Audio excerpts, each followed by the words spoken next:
Se me olvidaba decir algo, me disculpa Juan, te Sí, interrumpo. claro, claro. Es importante para que contemos con una buena señal. Ya al final vamos a tener tiempo de un espacio para las preguntas. Entonces me parece importante que hasta ese momento tengamos apagados, silenciados los micrófonos, igual que las cámaras, para que la señal sea mejor, sea una señal óptima. ¿Listo? Perfecto. Bueno, voy a compartir mi pantalla, como les decía, con el fin de que ustedes puedan ver una presentación, una pequeña presentación que preparé. No sé si están viendo la presentación en este momento. Perfecto, Juan. Está bien, está bien. Bueno. Tengo aquí un problema, ya voy a volver a activar la cámara, listo. ¿Me ven a mí también, no es cierto? Sí, Juan. Bueno, en algún momento yo no veo nada. ¿No estás viendo la presentación, No, Socorro? nada. No. ¿Alguien más no está viendo la presentación? Yo sí la estoy viendo, yo Yo también la veo. estoy viendo. Yo también la veo. Yo también No, la veo. nosotros no.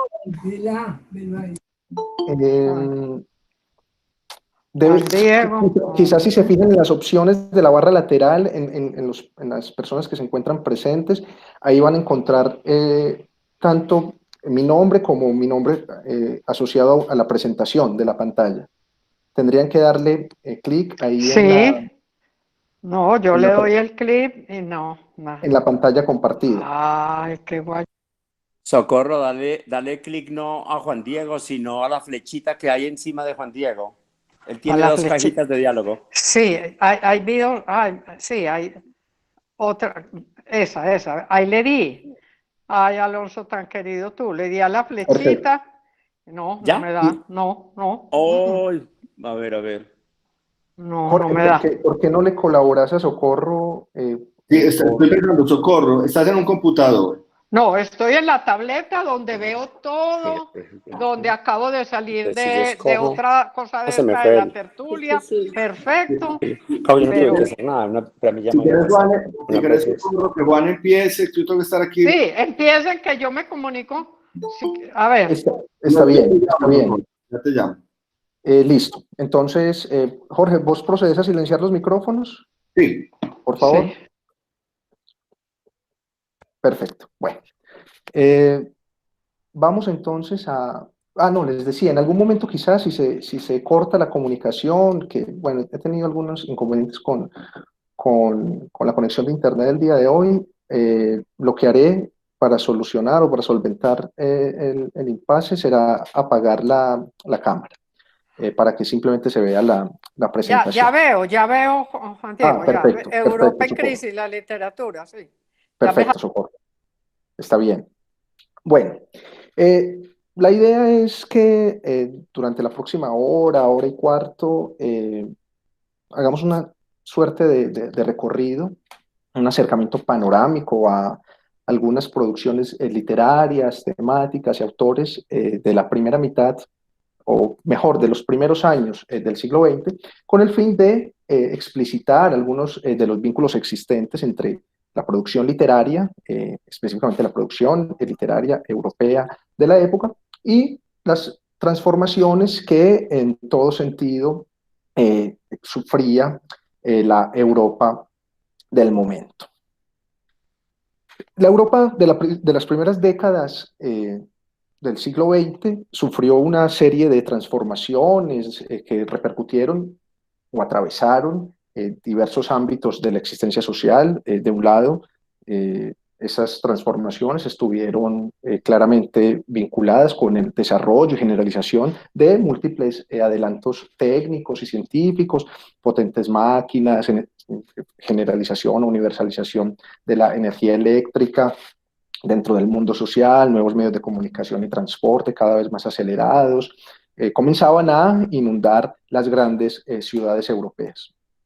Ese proceso que se había desatado siglos atrás, que tenía, digamos, como centro una suerte de confianza en el potencial de la racionalidad en términos de el sometimiento o la orientación de la naturaleza hacia el cumplimiento de fines humanos, permitía, como nunca antes en la historia, la satisfacción de las necesidades humanas, además de la continua creación de nuevas necesidades.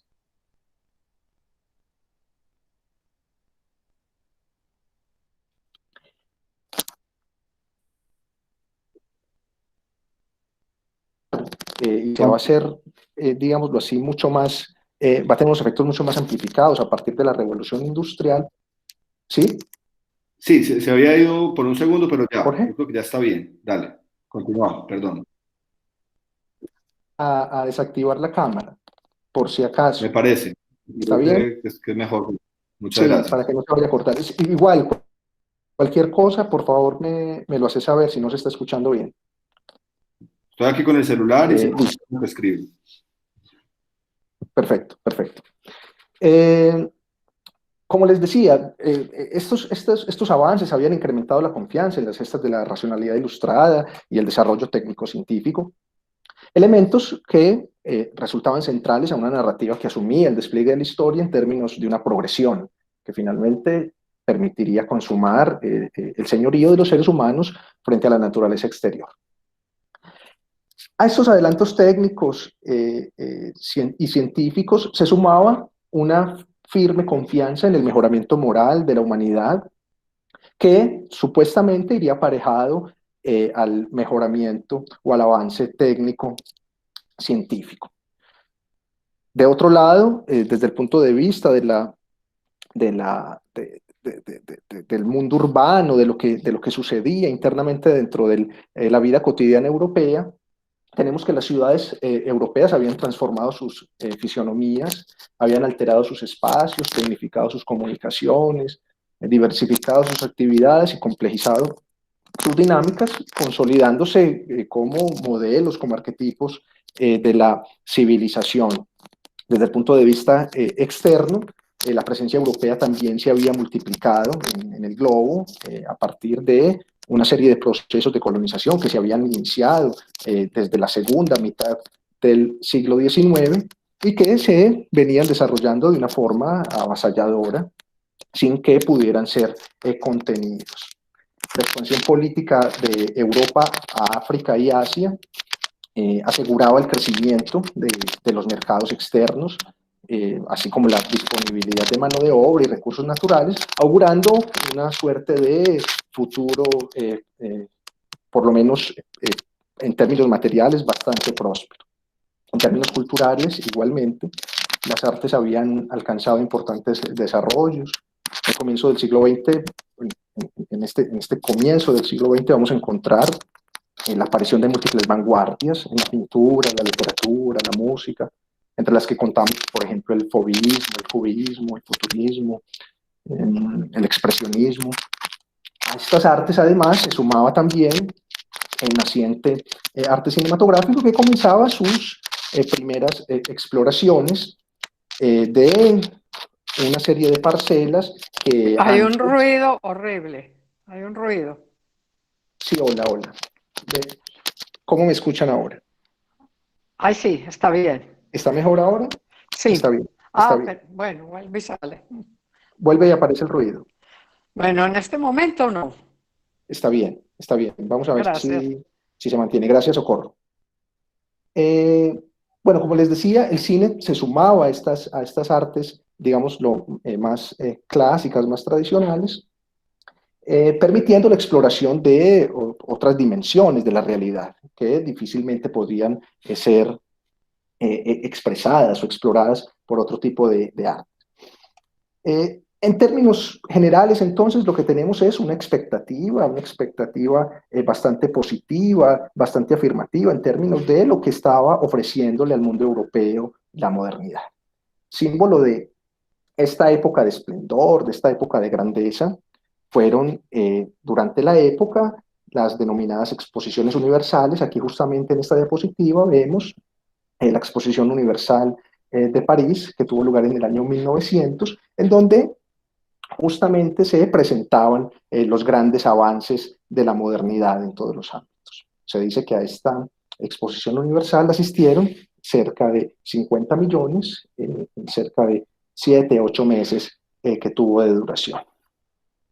Ahora bien, este panorama, digámoslo así, de confianza en cuanto a lo que era el despliegue de la modernidad, va a tener una, digámoslo así, una suerte de contracara, una contracara que se va a hacer explícita ya en la segunda década del siglo XX. La ilusión de prosperidad ilimitada que se había proyectado, que se asumía como, digámoslo así, indefinida hacia el futuro, esa confianza en el progreso incesante termina por fracturarse con el estallido de la Gran Guerra. A partir de allí se exponen las contradicciones más profundas de este mundo que aparecía compacto, que aparecía sólido, o por lo menos que en términos generales era visto como tal. El desarrollo de esa contienda trajo como resultado la destrucción humana y material de Europa, alrededor de 20, 30 millones de muertos, y la destrucción de los principales centros urbanos del continente. Al estallido de la guerra se le sumó la ocurrencia de una crisis política y económica que parecía completamente impensable años atrás. Aquí vemos algunas imágenes de la Gran Guerra. Ahora bien, el estallido de la guerra y las consecuencias que acarreó no solamente produjeron la ocurrencia de múltiples y radicales transformaciones en la organización sociopolítica de la Europa del momento, sino que se vieron vinculadas con la revolución misma de su base cultural. Europa, a partir de la ocurrencia y el fin de la Primera Guerra Mundial, va a sufrir una caída, una suerte de crisis en términos de los valores que años atrás habían fundado su ascenso.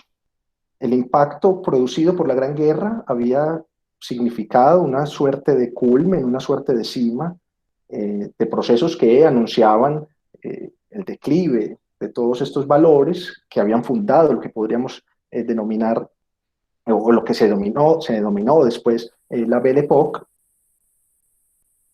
Si bien esto parecía imposible o parecía imprevisible para muchos antes del comienzo de la Gran Guerra, ya la literatura había años atrás comenzado a diagnosticar las tensiones y contradicciones que se ocultaban tras esa supuesta superficie de esplendor de la modernidad. En ese contexto vamos a encontrar autores como Joseph Conrad, como Robert Musil, Robert Balzer, Franz Kafka, quienes expusieron poco tiempo antes del estallido de la guerra, incluso décadas antes, como el caso de Conrad, ese ambiente degradado en términos morales y sociales que finalmente terminaría conduciendo a la barbarie de la Gran Guerra. Estos autores expusieron ya desde antes del estallido de la Gran Guerra, desde múltiples miradas, esas diversas formas de monstruosidad que se gestaban en el corazón mismo de la era de la razón, en el corazón mismo de la Ilustración. Como antecedente, como primer antecedente que quisiera mostrarles el día de hoy, justamente de esa fractura y esa crisis de valores cultural que va a sufrir la Europa de comienzos del siglo XX, se encuentra la figura de Joseph Conrad, el escritor polaco, un escritor polaco que particularmente adopta la lengua inglesa como lengua de escritura, una lengua que Conrad aprende cuando tiene cerca de 20, 21 años, y que va a convertirse en su medio de expresión literaria. En una novela de 1899, que se titula El corazón de las tinieblas, Joseph Conrad va justamente a indagar, digamos, y es un proceso de inmersión dentro de las profundidades de esas contradicciones que el proceso ilustrado, que supuestamente se estaba llevando a los territorios denominados bárbaros, Conrad, digamos que Conrad va a llevar a cabo ese proceso de inmersión con el fin de mostrar cómo realmente ese proceso de ilustración era un proceso que estaba desgarrado, un proceso que estaba plasmado de tensiones que difícilmente podía considerarse como una suerte de proceso humanizante, ¿cierto? Lo que hace Conrad a partir de esta novela en la que realmente no sabemos en qué lugar nos encontramos, se supone que sería el Congo belga, ¿cierto? Conrad dentro de la novela no hace una... Eh, no nos da claridad, por lo menos en términos del nombre del lugar. Sabemos que es África, sabemos o intuimos que se trata del Congo belga, debido a que, bueno, Conrad había tenido un viaje al Congo belga cuando tenía cerca de 32 años. Lo que se va a relatar, o lo que vamos a encontrar dentro de este viaje que realiza el protagonista que el protagonista que es europeo, ¿cierto? Dentro de las entrañas de esa África colonizada, va a ser una denuncia moral de ese carácter deshumanizador de la colonización europea en África. El supuesto avance de la Ilustración expresa en la obra de Conrad su lado más terrorífico, más destructivo, más, digámoslo, apocalíptico. Recuerden simplemente esa idea del apocalipsis en la obra de Conrad, bueno, va a tener que ver con esa apropiación que va a ser la cinematografía eh, eh, de la obra de Conrad, esa adaptación que significa Apocalypse Now, ¿no? Una obra justamente de guerra, ¿cierto? Un ambiente decadente, un ambiente deshumanizante, que de alguna manera explicitaría ese núcleo central de lo que nos quiere mostrar Conrad en su exploración dentro del África colonizada. Conrad nos va a mostrar cómo ese proceso de ilustración, cómo ese proceso de civilización europeo realmente está mediado por el saqueo, por la explotación, la tortura y la denigración, ¿cierto? Que aparecen como una suerte de marca o una suerte de herida ocasionada por el propio progreso. Otro de los antecedentes de lo que será este gran estallido, esta crisis que en todas las dimensiones va a sacudir a la Europa de la segunda década o de los comienzos del siglo XX, va a ser digámoslo así, el comienzo de lo que es la obra de uno de los escritores más importantes y más reconocidos de la primera mitad del siglo XX. Se trata de Robert Musil, un escritor que se hace famoso o, digamos, ampliamente célebre gracias a una obra que escribe en los años 30, una obra inacabada, ¿cierto? Que se interrumpe con su muerte, El hombre sin atributos, pero que antes, en 1906, ya nos había entregado una suerte de radiografía de lo que era la sociedad austriaca previa a la Primera Guerra Mundial. Se trata de una historia de un estudiante que es ingresado dentro de un colegio privado, un colegio de élites. En ese centro educativo, en esa suerte de emblema de la ilustración y del conocimiento, este personaje va a comenzar a sufrir una serie de experiencias que en última instancia van a terminar mostrándonos esa suerte o esa especie de degradación moral que se vive dentro de el mismo mundo civilizado. Lo que vamos a encontrar aquí va a ser una historia sobre el poder, sobre el ejercicio arbitrario del mismo, sobre el abuso. Se va a tratar de una novela en la que unos jóvenes estudiantes van a terminar cayendo en la comisión de una serie de actos sádicos, actos de tortura, que tienen de alguna manera como víctima un tipo de individuo que aparece como débil, como marginal, como alguien que ameritaría ser excluido por parte de ese orden social tradicional, digámoslo así, dentro de la modernidad. De alguna manera uno puede entender la obra de Musil como una suerte de profecía literaria frente a lo que será el surgimiento del fascismo. Lo que vemos ahí es un desconocimiento y una negación de la humanidad llevada a cabo no por individuos que se encuentren en las periferias o en las márgenes del mundo moderno, sino por los individuos que está produciendo la misma modernidad, ¿cierto? Se trata de adolescentes de muy buenas familias, muy bien educados, que se van envolviendo dentro de una persecución en contra de un compañero, y que van a terminar sometiéndolo a las peores y más atroces torturas. Dentro de este contexto de la preguerra, ¿cierto? Antes del estallido de la Gran Guerra, vamos a tener otro tipo digámoslo así, de antecedente. En este caso, acudo a la figura de Thomas Mann, quien dentro de sus obras lleva a cabo una serie de metaforización de la decadencia social que vive la Europa del momento. La enfermedad aparece no como un padecimiento individual, ¿cierto?, que sufre un individuo específico, sino que se convierte en expresión, en metáfora, de esa suerte de aire o de ambiente o de entorno en declive de la Europa de la época. Thomas Mann se encarga de exponer esos síntomas de agotamiento de la modernidad europea que terminan por no responder a las exigencias más profundas de la humanidad.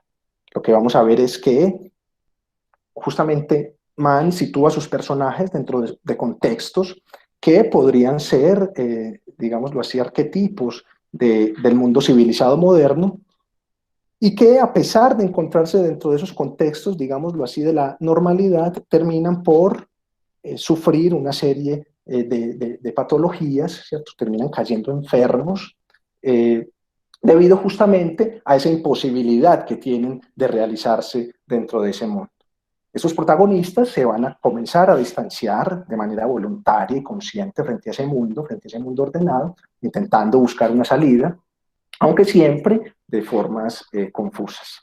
Ese movimiento está representado, digamos, en términos generales, en clave mítica. Recuerden, Thomas Mann tiene una herencia, o recibe una herencia, que es la herencia del pensamiento nietzscheano, y de alguna manera esa suerte de ambiente de la obra nietzscheana atraviesa el conjunto de su obra. Este ambiente nietzscheano justamente va a determinar la presencia de dos tipos de dimensiones, eso que Nietzsche denominaba la dimensión apolínea, la dimensión de la vigilia, del orden racional, del cálculo, etcétera, etcétera, que sería de alguna forma la expresión del mundo moderno, ¿cierto? Sería de alguna forma esa suerte de ideal social que se trata de constituir dentro de la modernidad, pero del otro lado también va a aparecer, digamos, como elemento disgregador, como elemento corrosivo, esa otra potencia a la que Nietzsche denomina dionisiaca, que en últimas lo que hace es generar una suerte de desvíos frente a la norma, ¿cierto? Frente al orden dado. A partir justamente de ese encuentro con ese tipo de potencias desintegradoras, eso que ya les decía Nietzsche denomina potencia dionisiaca, es que estos individuos van a intentar desarrollar y expresar su propia individualidad, usualmente bajo la forma de la producción artística. Lo que va a suceder es que estos personajes van a, como les mencionaba al comienzo, van a caer presa de la enfermedad. Es muy es muy, digamos, es muy famosa la imagen de Gustavo Aschenbach, el protagonista de la muerte en Venecia, quien decide, después de irse de vacaciones a la ciudad de Venecia, quedarse dentro de la ciudad a pesar de que se está extendiendo y propagando muy rápidamente una epidemia de cólera.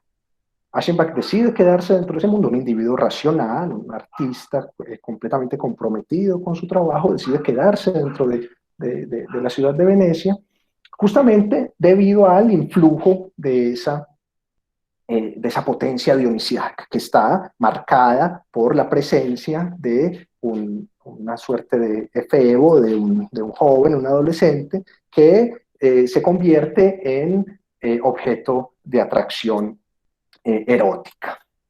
Finalmente, lo que va a suceder es que Aschenbach decide quedarse en ese lugar y, digamos, atraído o amarrado por este impulso dionisiaco, y finalmente esta atracción a desembocar en su muerte, ¿cierto?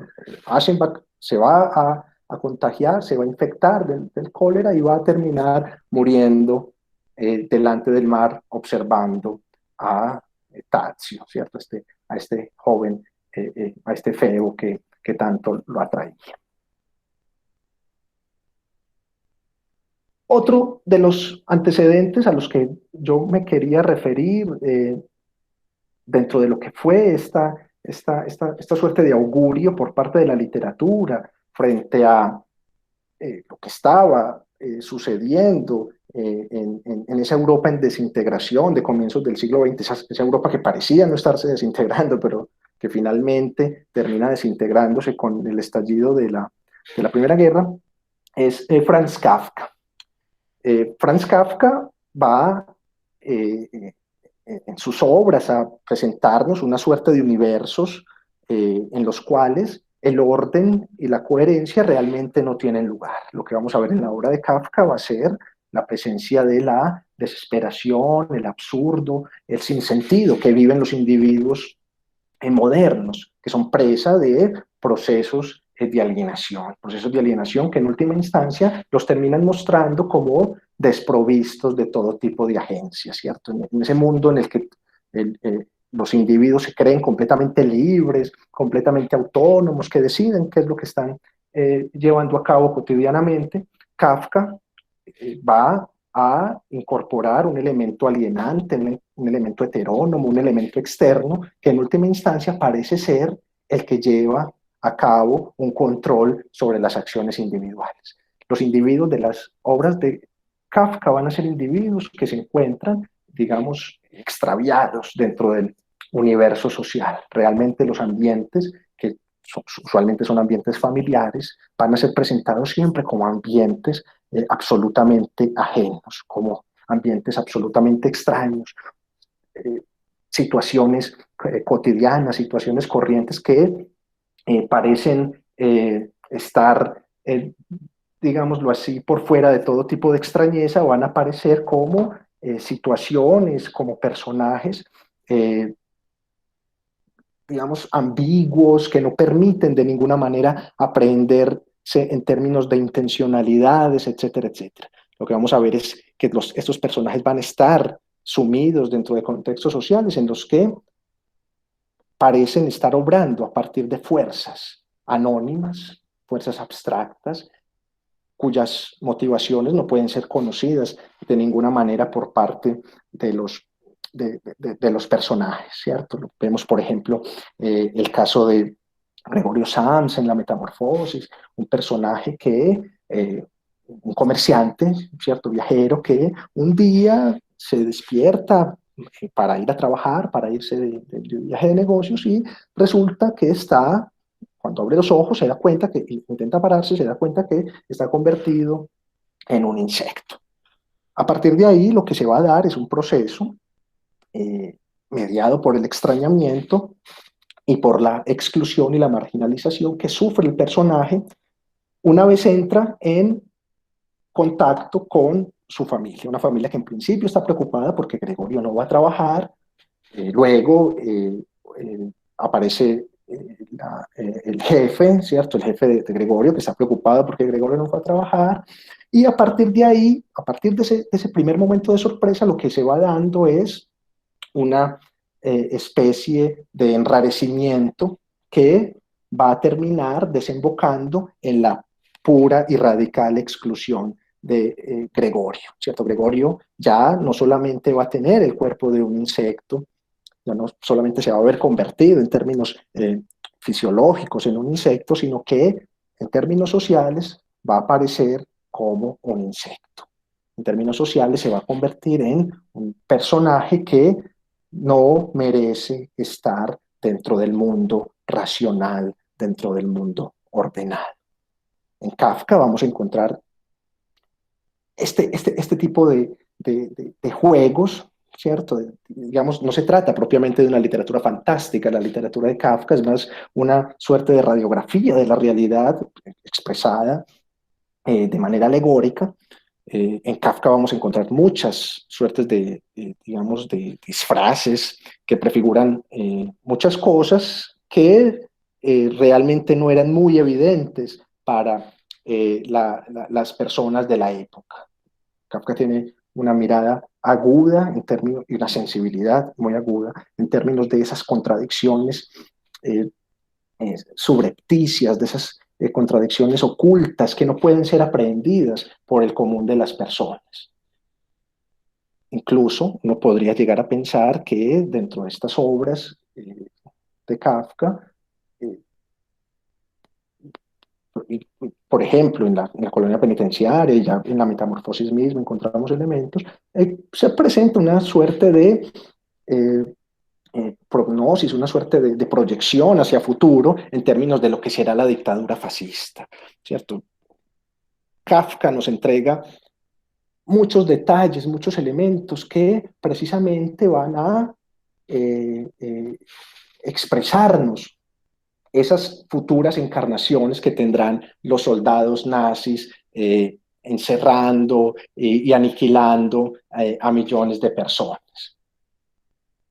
De alguna manera, entonces, lo que encontramos, por ejemplo, en la metamorfosis y, bueno, y en la colonia penitenciaria es esa suerte de prefiguración de lo que serán los futuros campos de concentración, la inestabilidad en el proceso. Vamos a encontrar la inestabilidad de la ley como un elemento central, lo cual de alguna forma nos da elementos, por lo menos en términos de lo que fue esa especie de augurio frente a lo que sería el futuro absolutismo o totalitarismo mejor del aparato estatal.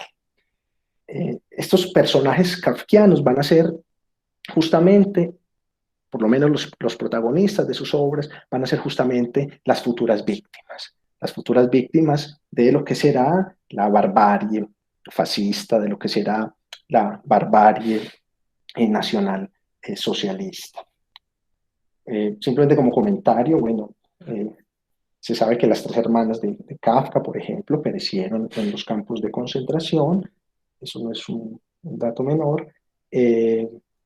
Kafka no llega a vivir la Segunda Guerra, Kafka muere en el año 24, pero de alguna manera ya en los años 40, a comienzos de los años 40, se materializaba este mundo que Kafka había ironizado, ¿cierto? Y que finalmente terminaba llegando a su culmen, a su punto más alto en términos de desarrollo y en términos de brutalidad.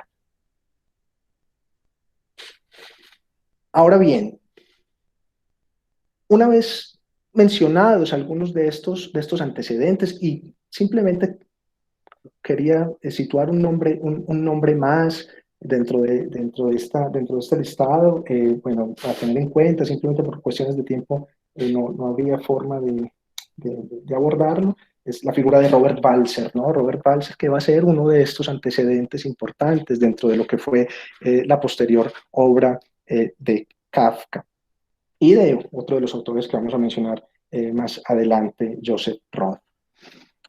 Ahí justamente también en ese mundo de Balzer se encuentra esa tensión entre la hiperracionalización del aparato estatal, del aparato burocrático y los individuos que no logran, digámoslo así, acomodarse dentro de lo que es el normal funcionamiento de ese mundo hiperracionalizado.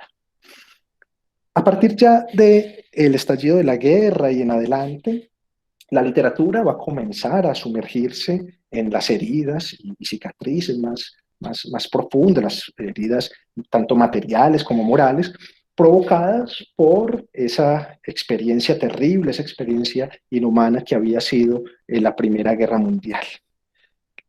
Las producciones literarias, o muchas de las producciones literarias que van a ver la luz durante el periodo entre guerras, van a mostrar una suerte de convencimiento respecto de un mundo, o mejor, respecto de el ocaso de un mundo que parecía ya no poder refundarse, por lo menos en los términos que había existido previamente a la guerra.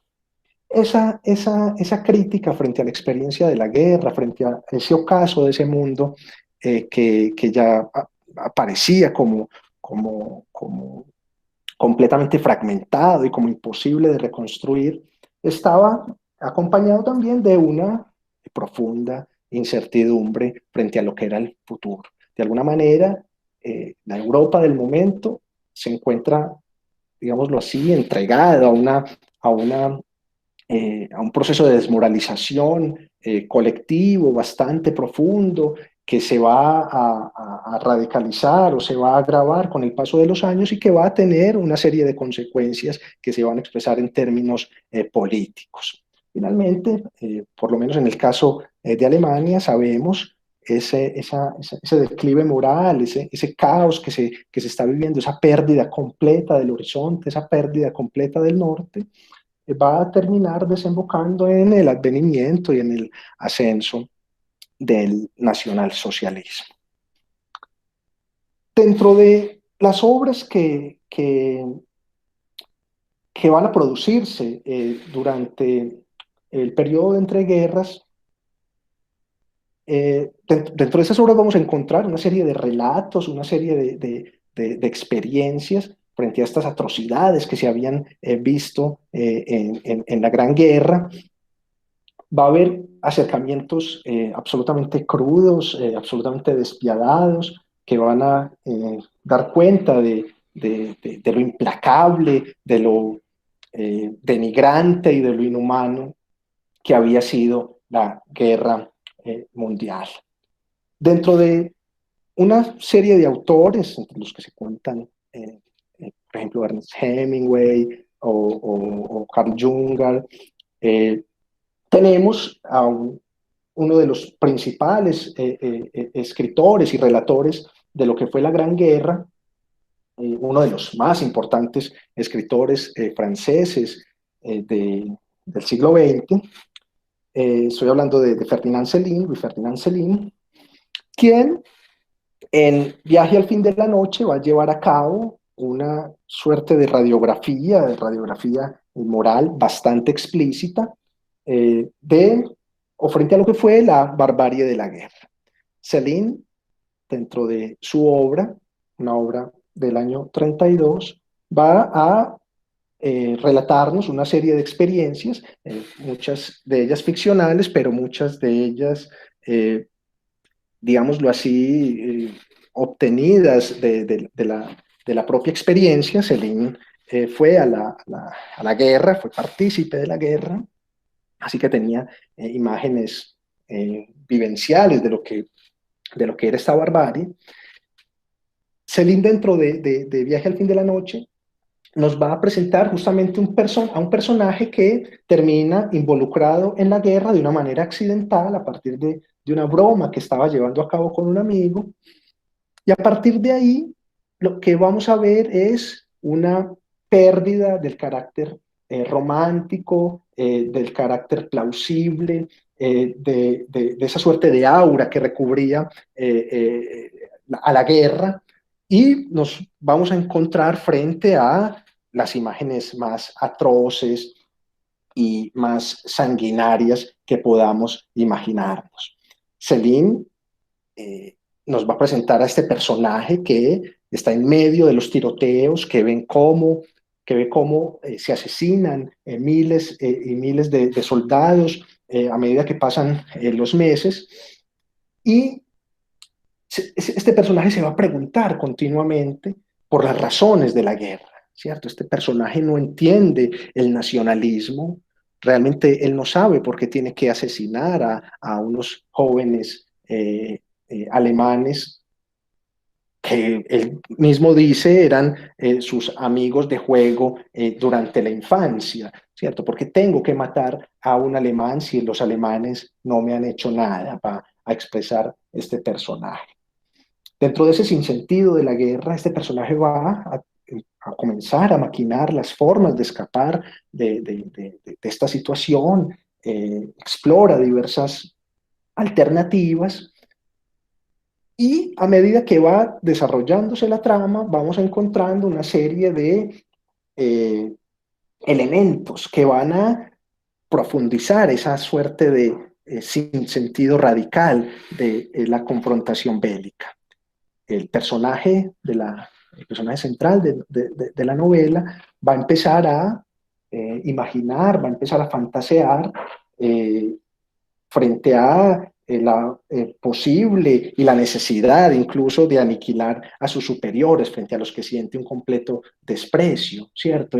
Va a decir, bueno, yo preferiría asesinar a uno de estos compañeros míos que realmente me resultan ya completamente insoportables. Céline va a ser un personaje muy polémico dentro de su momento histórico. Céline es un declarado antisemita y a lo largo de los años 30 se va a encargar de redactar, de escribir una serie de panfletos que de alguna manera anunciaban la necesidad de llevar a cabo un exterminio masivo de judíos. Céline finalmente va a ser uno de estos tantos colaboracionistas franceses durante la guerra. Finalmente va a terminar después de la guerra siendo condenado a prisión. Había huido durante un tiempo de Francia, resulta capturado y termina sus días condenado por la opinión pública debido a esa filiación con el nacionalsocialismo. Otro de los autores importantes dentro de este momento y que va a expresar ya no propiamente las imágenes bélicas, desgarradoras y terribles que nos estaba presentando la guerra, va a ser Joseph Roth. La guerra propiamente no, o la Gran Guerra no propiamente había sido un acontecimiento coyuntural, sino que expresaba, como les dije hace un momento, el derrumbe de un mundo que ya no podía ser nuevamente reconstituido bajo su forma anterior. Justamente ese va a ser el núcleo de algunas de las más importantes obras de Joseph Roth. Joseph Roth va a entregarnos una serie de imágenes.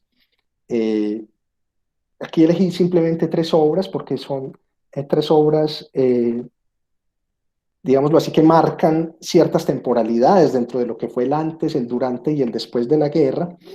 En la marcha de Radetzky, por ejemplo, Roth nos va a entregar una radiografía del mundo previo a la Gran Guerra, una sociedad que se descompone, ¿cierto? El Imperio Austrohúngaro que se está descomponiendo.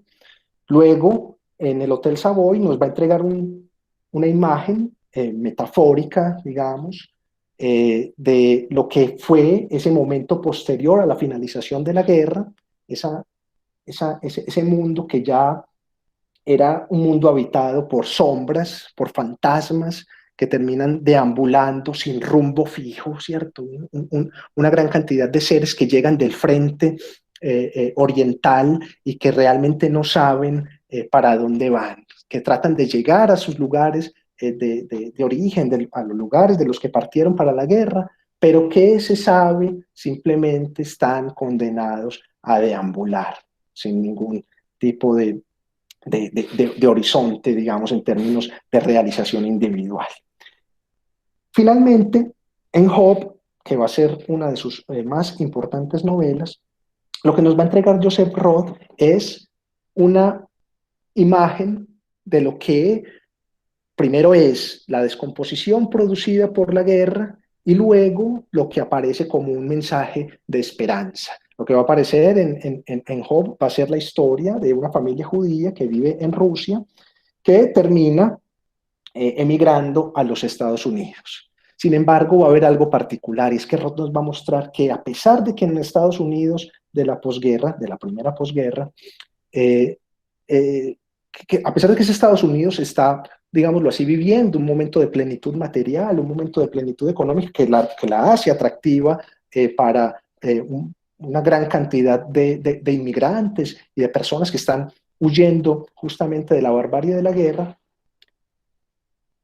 Estos personajes que están yendo a los Estados Unidos, por lo menos los que se habían criado dentro de lo que era ese mundo previo a la Gran Guerra, parece ser que no terminan encajando allí. De alguna manera Estados Unidos aparece como una tierra prometida, una suerte de representación del lugar en el que todos podrían llegarse a realizar, pero que finalmente, debido a una serie de elementos culturales, termina expeliendo a muchos de ellos. Ese va a ser el caso justamente de o el personaje central de la obra, quien finalmente va a terminar regresando a su tierra.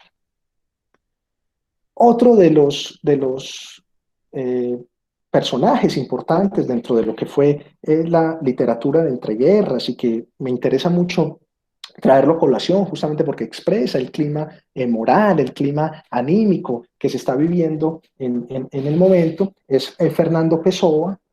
Fernando Pessoa, uno de los más importantes poetas portugueses, quizás el más importante poeta portugués del siglo XX, quien a partir de una serie de heterónimos, una serie de desdoblamientos de la personalidad, llevó a cabo una obra bastante prolífica, obra que en su gran mayoría solo vio la luz después de su muerte.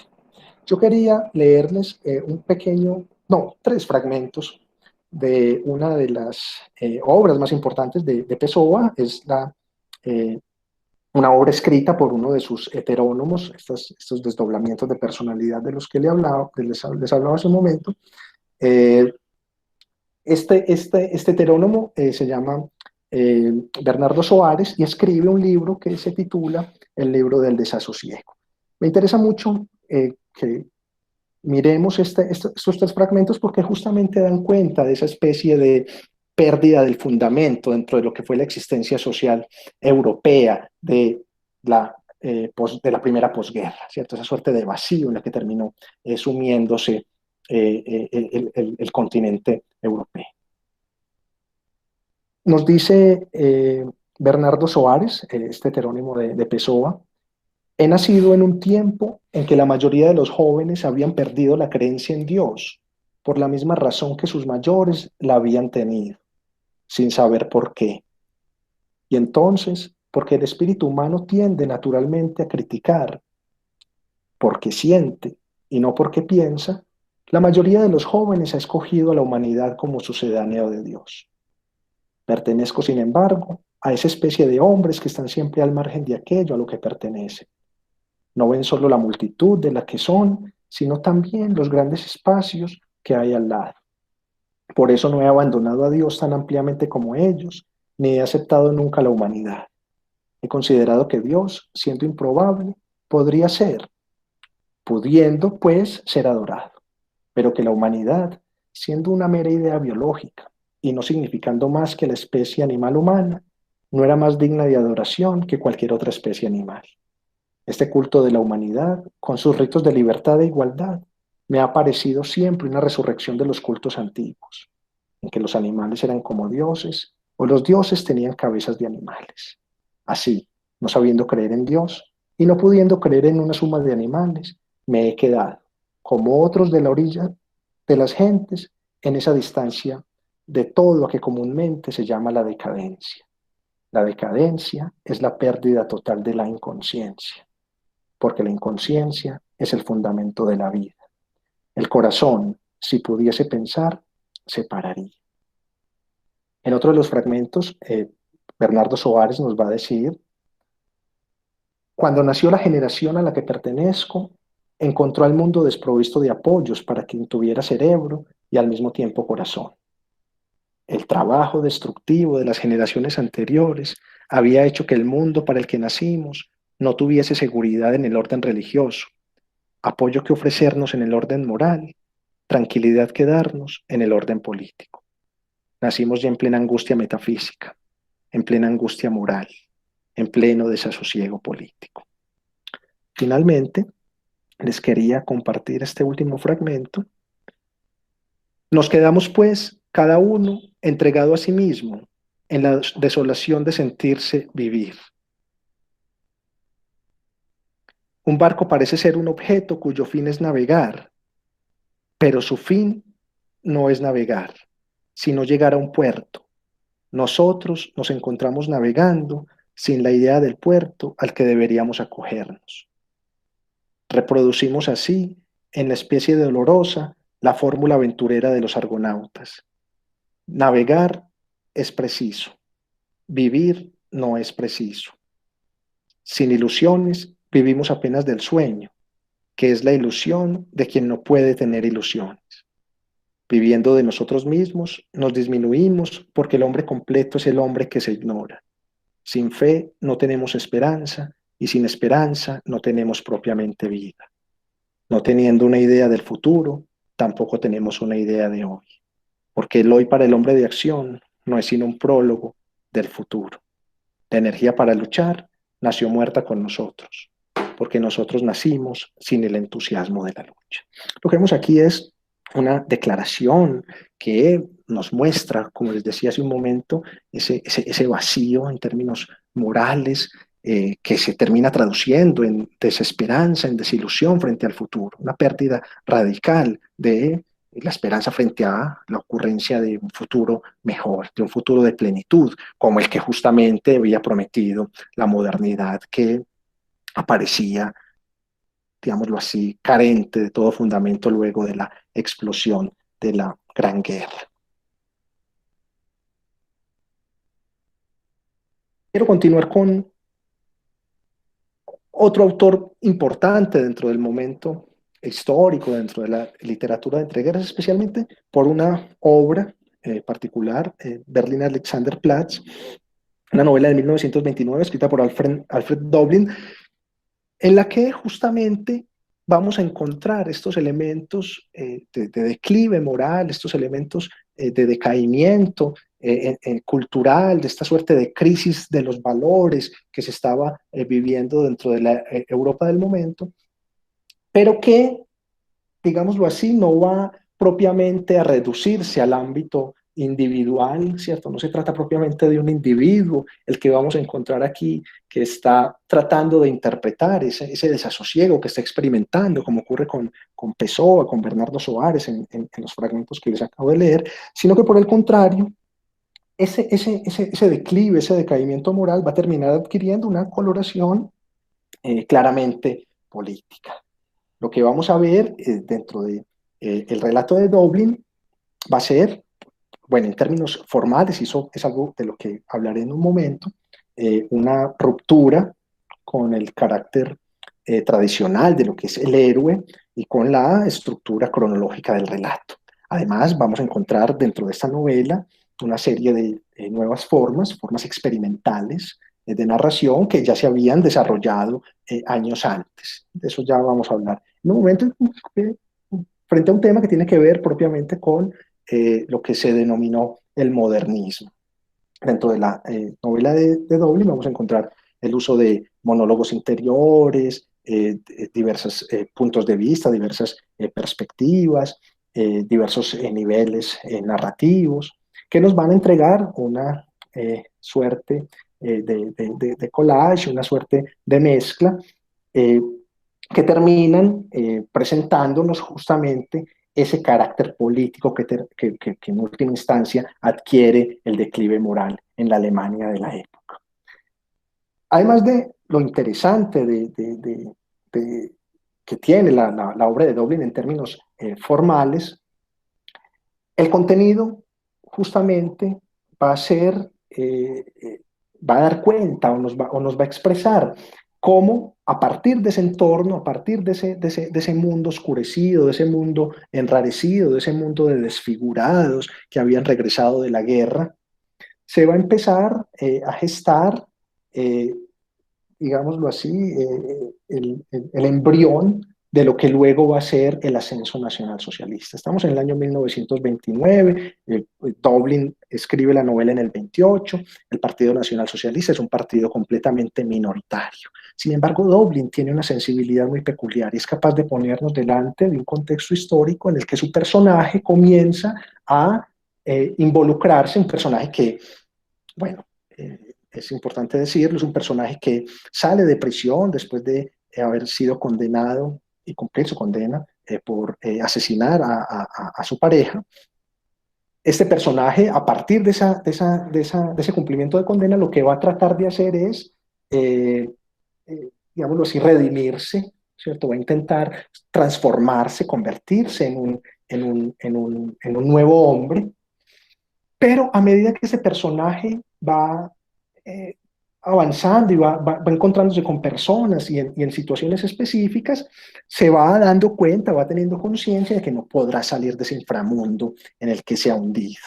Este personaje va a tener que lidiar con la miseria, la falta de oportunidades laborales, la crisis, ¿no?, que se está desatando o que se desató después de la terminación de la Primera Guerra Mundial.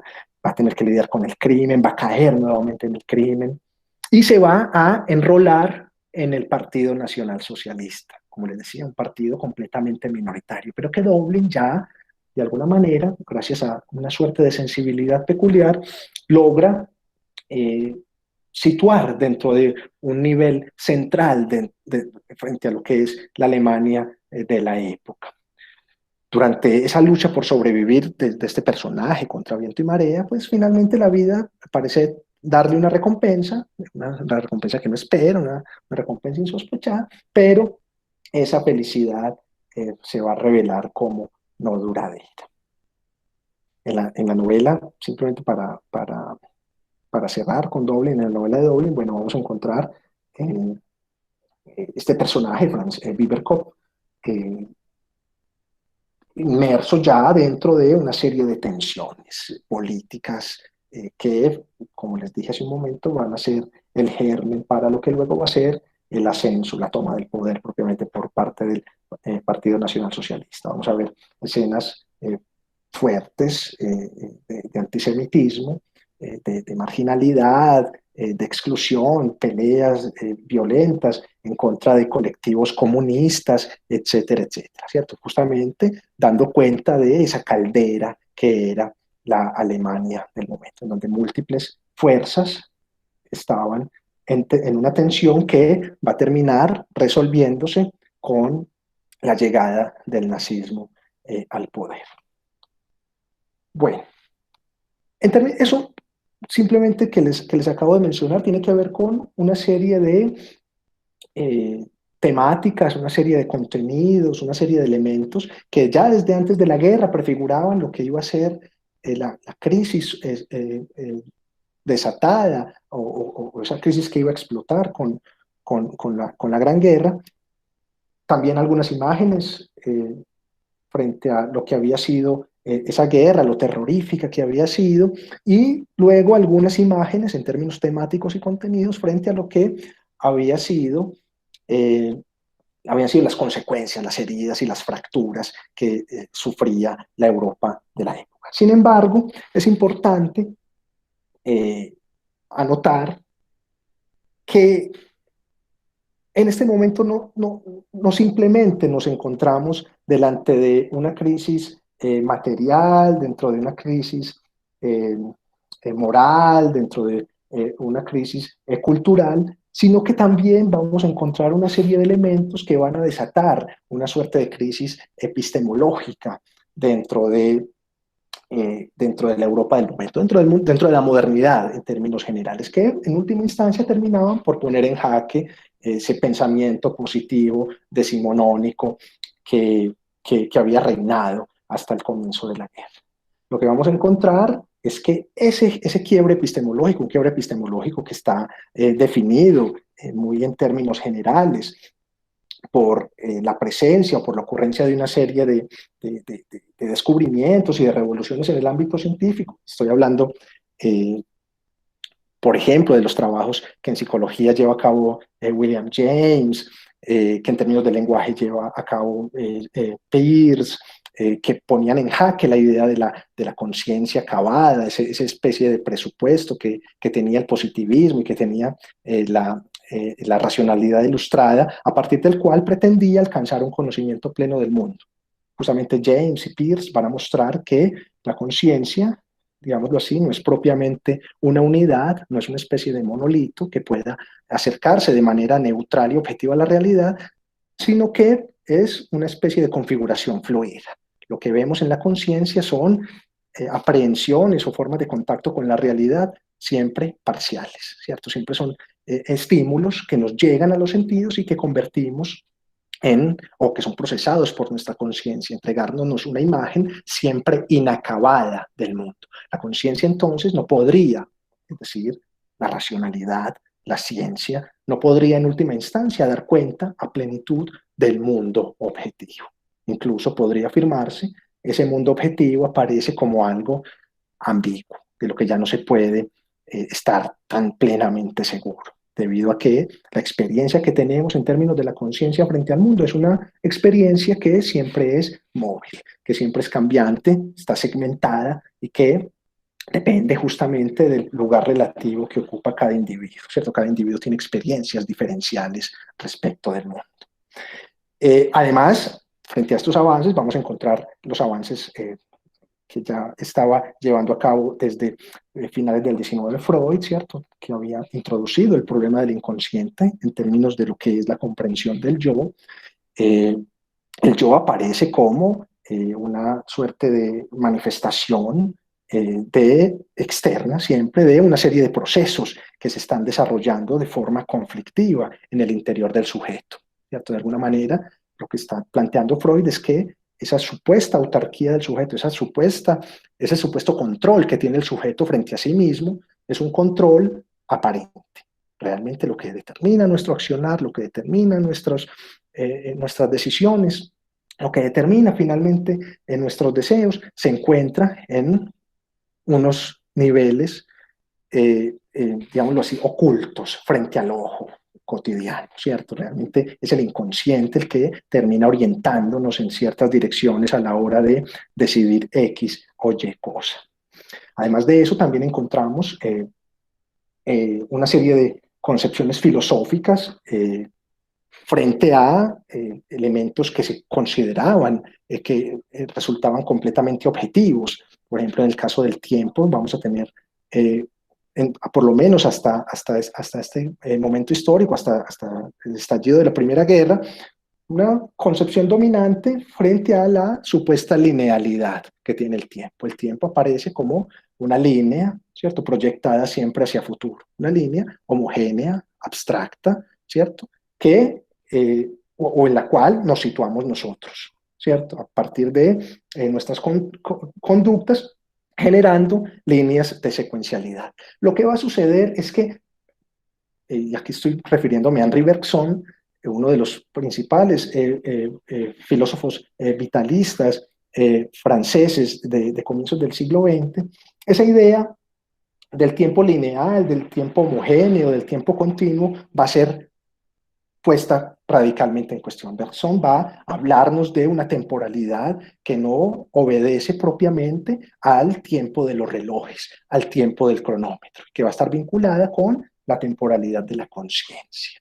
La conciencia propiamente va a disponer de una temporalidad que resulta peculiar a cada individuo. Cada conciencia tiene un tiempo propio, un tiempo que no depende de esa imposición abstracta y heterónoma del tiempo cronológico. En términos literarios, para que ustedes se hagan una idea de lo que es la expresión de este pensamiento filosófico de Bergson, vamos a encontrar, por ejemplo, la obra de Marcel Proust, ¿cierto? Una obra en la que el tiempo no aparece como una suerte de continuidad, como una suerte de linealidad, sino que el tiempo aparece como proyección espontánea y esporádica de ciertos motivos detonados por la experiencia cotidiana. Recuerden la imagen de Marcel, el personaje de En busca del tiempo perdido de Proust, un personaje que en el momento presente prueba una magdalena, una media luna, y a partir de ese sabor que es el sabor que le recuerda el sabor de las medialunas o las magdalenas que le daba a su tía durante su infancia, va a iniciar un viaje en el tiempo mediado por la temporalidad de la conciencia, ¿cierto? La conciencia va a aparecer como, o la temporalidad de la conciencia va a aparecer como una temporalidad desatada por procesos involuntarios, procesos que no se pueden controlar, ¿cierto? Ya se trata de un individuo que experimenta el mundo y a partir de esa experiencia va a construir formas diferenciales de temporalidad que no pueden ser explicadas o reducidas a la temporalidad abstracta. También, simplemente para cerrar este marco, pensemos en la figura de Einstein, ¿cierto? Que ya estaba planteando a comienzos del siglo XX la teoría de la relatividad, que ponía justamente en cuestión o disputaba esa suerte de objetividad del tiempo y del espacio. En términos generales, entonces, el modernismo va a aparecer como una corriente artística que va a tener múltiples manifestaciones y que se va a fundamentar en una crítica de la realidad objetiva, una crítica de la posibilidad de abarcar el mundo a plenitud, una negación del carácter absoluto y cognoscible de la verdad, una crítica de la primacía del sujeto y de la posición neutral, dando lugar a la aparición de múltiples perspectivas. Se va a tratar de una revolución en términos estéticos que va a intentar darle voz a la interioridad sin seguir propiamente los criterios lógicos de secuencialidad, ¿cierto? Sin seguir ningún tipo de ordenamiento externo a la propia conciencia. Dentro de esta corriente vamos a encontrar al inconsciente como una fuente central de la motivación. En términos generales, el modernismo va a tener desarrollos primero en Europa. Uno de esos desarrollos, o uno de los principales desarrollos, va a ser llevado a cabo por James Joyce. Justamente Joyce lo que va a hacer es va a construir una suerte de obra experimental. Ya los valores estéticos tradicionales aparecen como valores caducos, valores que realmente no permiten dar cuenta de la complejidad que ha alcanzado el mundo social. Ya el realismo que había predominado y el naturalismo que habían predominado en el siglo XIX van a entrar en crisis, y lo que se va a empezar a hacer es a llevar a cabo una serie de procesos experimentales que van a, digámoslo así, a desbordar la creatividad y la construcción literaria.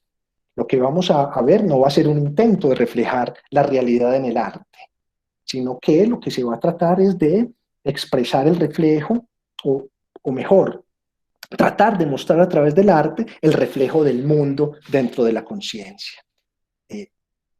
Ya propiamente lo que vamos a ver es una serie de elementos técnicos que van a permitirnos, o que van a intentar situarnos dentro de lo que es el ámbito de la percepción de los personajes. Lo que vamos a ver, por ejemplo, en novelas, y especialmente en el Ulises, va a ser justamente una puesta en marcha de una serie de dispositivos, una suerte de máquina, ¿cierto?, que construye Joyce a partir de la ruptura de todos estos valores estéticos tradicionales. Joyce va a romper los límites entre géneros. Joyce va a ponernos en el Ulises ante una obra construida, una novela construida a partir de una serie de elementos que no resultaban fácilmente acoplables dentro de lo que es la novela tradicional, ¿cierto? Joyce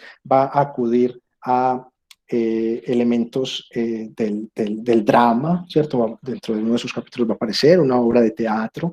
Joyce va a acudir no solamente a monólogos interiores, sino también a flujos de conciencia que van a mostrar una radical o esa pretensión de radical separación frente a las formas tradicionales.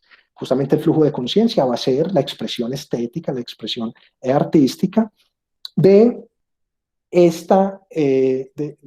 de este descubrimiento frente a lo que era la conciencia como flujo, ¿cierto? Lo que vamos a ver en los flujos de conciencia en términos de la escritura va a ser párrafos construidos sin ningún tipo de criterio normativo, ¿cierto? En los que parece ser, así como aparecen en nuestra conciencia, en nuestros pensamientos, parece ser que el personaje estuviera simplemente reflexionando de una manera muchas veces desordenada, atando cabos. Así como cuando vamos por la calle y pensamos en una cosa, pero inmediatamente después pensamos en otra y luego volvemos al mismo pensamiento. Así Joyce justamente va a entregarnos la expresión cotidiana de estos personajes.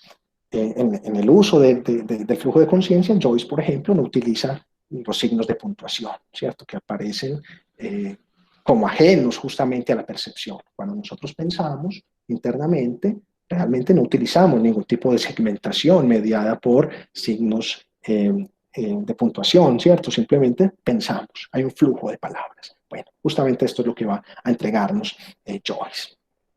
Una de las más importantes escritoras del siglo XX, Virginia Woolf, va a ser también una de esas grandes renovadoras de la novela dentro del ámbito del modernismo. Virginia Woolf va a entregarnos novelas construidas justamente a partir de esa experiencia mediada por el contacto que tenía o que tiene la conciencia frente al mundo exterior.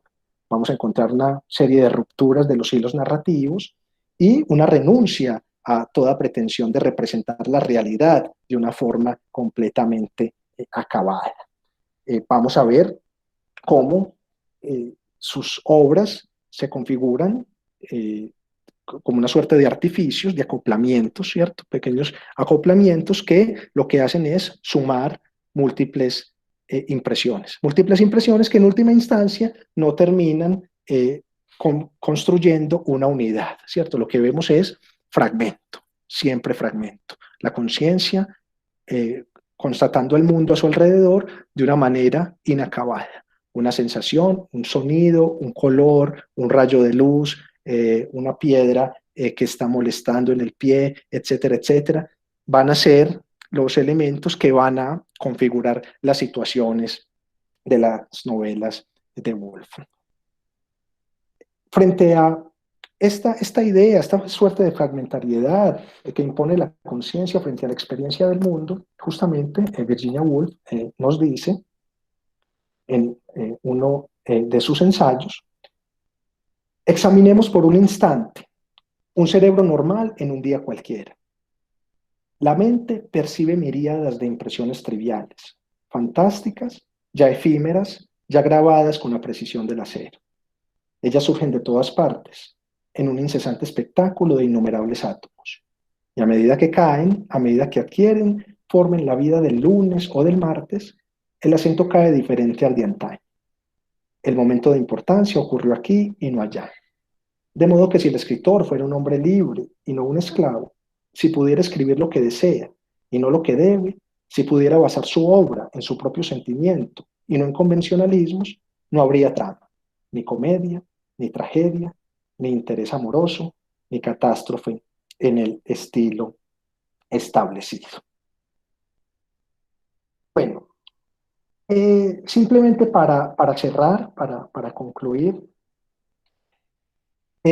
lo que uno encuentra entonces en la literatura de la Europa de entreguerras va a ser una suerte de conexión intrínseca con los acontecimientos históricos que se están desarrollando en el momento. La obra literaria no puede ser entendida, si bien no agota su sentido en términos referenciales, no agota su sentido en términos de su contexto histórico, la obra literaria necesariamente, digamos, debido al carácter situado del autor, debido al carácter social del productor de la obra, necesariamente está atravesada o se encuentra afincada dentro de una serie de determinaciones de carácter sociohistórico. Si bien a partir del siglo XIX el ámbito de la producción literaria había configurado, como menciona Pierre Bourdieu, el famoso sociólogo francés, una suerte de campo autónomo en el que la definición de las reglas y transformaciones se daba a partir de lógicas que le resultaban inherentes a la literatura y que alcanzaba independencia frente a otros ámbitos sociales, de ninguna manera entonces es posible pensar la obra por fuera de su devenir sociohistórico dentro del cual se produce. No es posible comprender, y mucho menos en este momento en el que nos situamos el día de hoy, cómo las transiciones se dieron en términos de formas, estilos y contenidos, si no tenemos en cuenta justamente esa determinación que está ejerciendo el mundo material. En ese sentido, la obra literaria aparece como una especie de cifra, de jeroglífico del mundo social. Ya simplemente como una reflexión final y para cerrar la exposición, a partir de este encuentro con la literatura de entreguerras vamos a ver ese mundo convulsionado, ese mundo desintegrado, un mundo que erráticamente intenta reconfigurarse, recomponerse. Dentro de esa desintegración, estas obras, estos autores aparecen como una suerte de exploradores que están claramente en disputa frente a esos valores estéticos que los precedieron, y no solamente entonces frente a esos valores estéticos, sino frente a un mundo que ya parecía quedar en las sombras, un mundo que parecía llegar a su ocaso. Esos autores se encargan de hurgar en esos pliegues de ese mundo social que oscilaba, como es el mundo social moderno, entre promesas y penurias, entre pesimismo, entre ilusiones de utopía, y a partir de allí llevan a cabo una radiografía de una sociedad claramente ambivalente, incapaz de resolver sus paradojas, sus contradicciones, que, digamos, imposibilidad que años después va a desembocar en el advenimiento de una nueva catástrofe, una radicalización de esa crisis cultural, de esa crisis civilizatoria que estaba sufriendo la modernidad.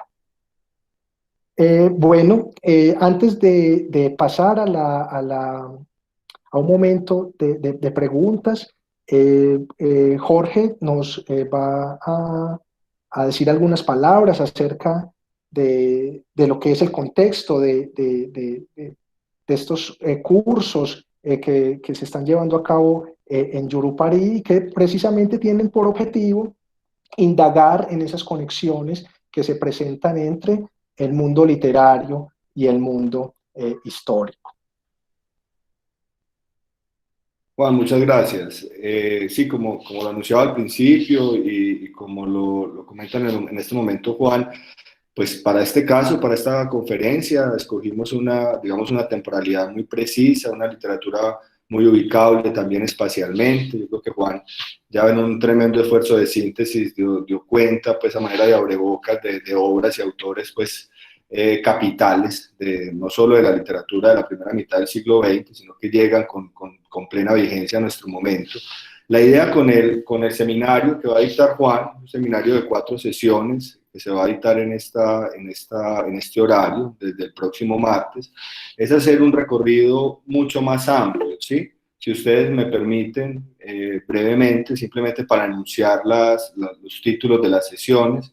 El seminario empezaría con la introducción, a partir de una pregunta, digamos, sumamente importante y que está presente todo el tiempo en el pensamiento de la literatura, y es precisamente cuál es ese objeto que se estudia, ¿cierto? ¿Qué es la literatura?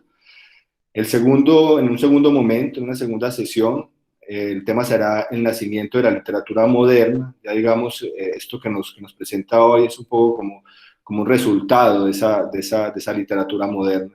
La novela como género epocal, ese sería entonces el segundo tema. Un tercer momento, una tercera sesión, romanticismo y realismo, dos caras de la literatura moderna. Y cerraríamos entonces con la cuarta sesión, con el modernismo, que ya algo nos adelantó en esta sesión, con Joyce, Virginia Woolf y demás. Entonces sería modernismo y posmodernismo, de los límites del realismo a la obra literaria como artefacto. Estos serían entonces las 4 sesiones en que se dividiría el seminario. Yo me voy a permitir copiar en el chat de esta reunión, acá mismo, copiar el enlace donde van a poder mirar ustedes el programa con tranquilidad. Igual le voy a pedir el favor a Ángela, que nos colabora en el área de humanidades, que les mande esta información también a sus correos, ¿sí? Hay algo pues, que es oportuno decir, es el pronto pago, pues era, digamos, se vencía antes del momento. Para las personas que estuvieron en esta conferencia, tiene total vigencia hasta mañana, ¿no? Entonces, si ustedes tienen ya ahí alguna duda con respecto a esto, quieren una información adicional, pues nos pueden escribir o nos pueden llamar con toda tranquilidad. Para volver al tema de la conferencia, Juan preguntaba si hay alguna, en este momento, si hay alguna inquietud. Sabemos pues que es un recorrido muy a vuelo de pájaro por obras que son monumentos pues de la literatura, pero digamos sirven un poco como acicate, pues como un poco como una introducción, una motivación a estas lecturas. No sé si tienen alguna pregunta, podrían, si les parece, escribirla. Yo puedo leérsela a Juan, yo creo que eso nos permitiría un orden para que no nos perdamos.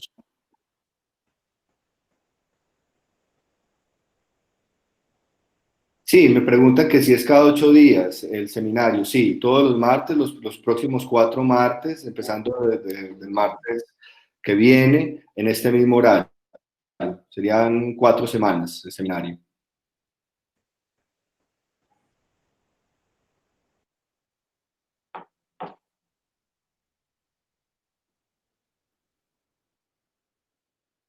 No sé si hay alguna inquietud o algún comentario, no tiene que ser propiamente una pregunta. Aquí hay una pregunta, Juan. Creo Sí. que te voy a dar las piedras. Sí, la vi. ¿Vuelve vos? Sí, Mauricio González pregunta si hay literatura americana entre guerras. Claro que sí, hay una. Si me permitís hacer esa diferencia, si se puede, entre modernismo europeo y modernismo latinoamericano.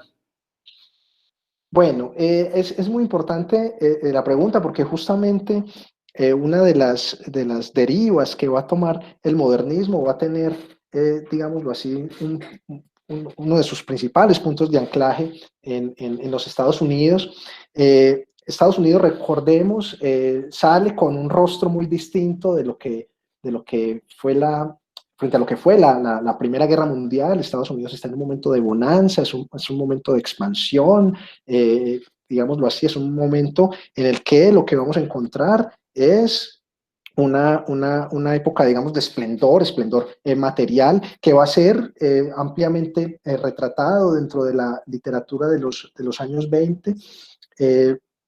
Esa experiencia de lo que es la bonanza, digamos, material, va a estar acompañada también de una suerte de sentimiento de desconcierto, de una especie de pesimismo que vamos a encontrar en obras del momento. Pensemos, por ejemplo, en la obra de Scott Fitzgerald, pensemos en Faulkner, pensemos en Hemingway, pensemos en Eliot, en John Dos Passos, una serie de autores que van a mostrarnos justamente ese desgarramiento que se está viviendo en el seno mismo de la civilización estadounidense, una civilización o un modelo civilizatorio muy peculiar que justamente va a entrar a partir de 1929 en un declive, ¿cierto? La crisis global.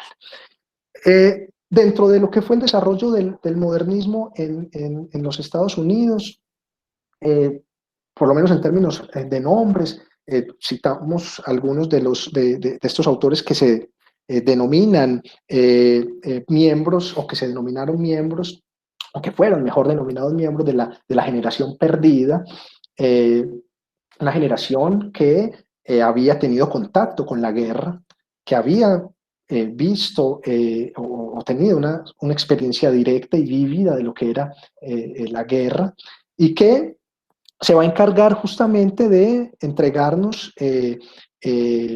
imágenes cargadas muchas veces de esa desorientación y de esa pérdida de, digámoslo así, de esperanza frente al desarrollo de la modernidad, incluso de esta modernidad estadounidense que parecía, digámoslo así, estar direccionada de una manera claramente progresiva.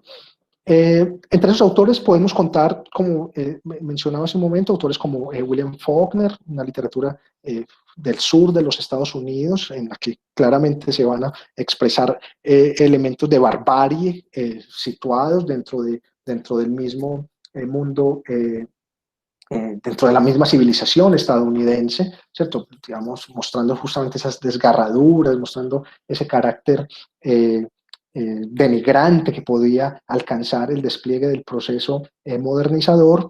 Tenemos autores como John Dos Passos, una literatura ya más urbana, una literatura situada específicamente o de una manera muy especial dentro de la Nueva York del momento, en donde se nos entregan una serie de personajes completamente desorientados, ¿cierto? Que viven en medio de la abundancia, pero que no pueden realmente alcanzar una realización dentro del mundo social. Son personajes que se entregan al cumplimiento del sueño americano, digamos, y finalmente no ven de ninguna manera, digámoslo así, complacido ese sueño. Ese sueño nunca termina por materializarse, por concretarse.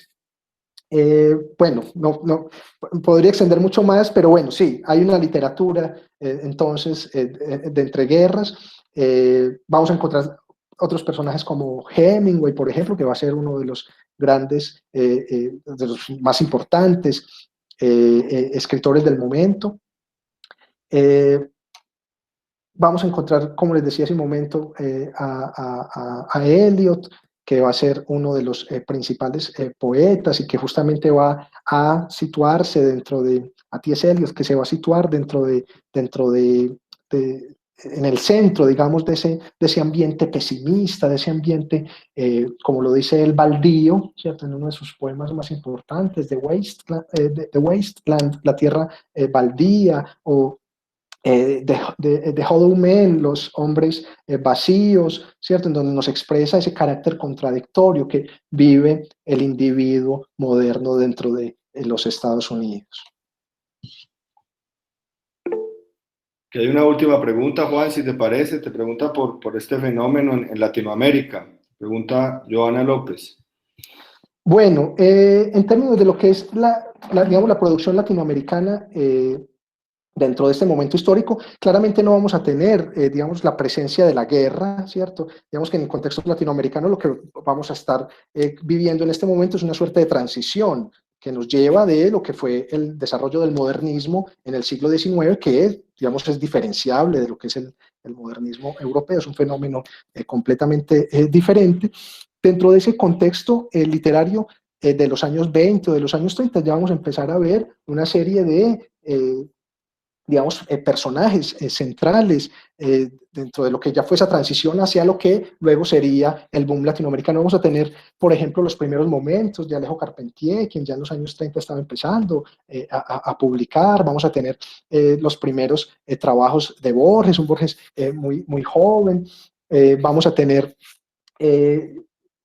la presencia de Lugones, vamos a tener a comienzos del 20 todavía la presencia de Rubén Darío, pero realmente si hablamos en términos de lo que es la determinación histórica frente a lo que fueron estas producciones, tenemos que situarnos dentro de un contexto muy distinto, ¿cierto? No va a estar esa marca o esa omnipresencia de la guerra, no van a estar esas huellas, esas heridas morales en términos de valores y culturales que se habían generado en Europa, ¿cierto? Y que habían comunicado de una u otra forma a Estados Unidos. Muy bien.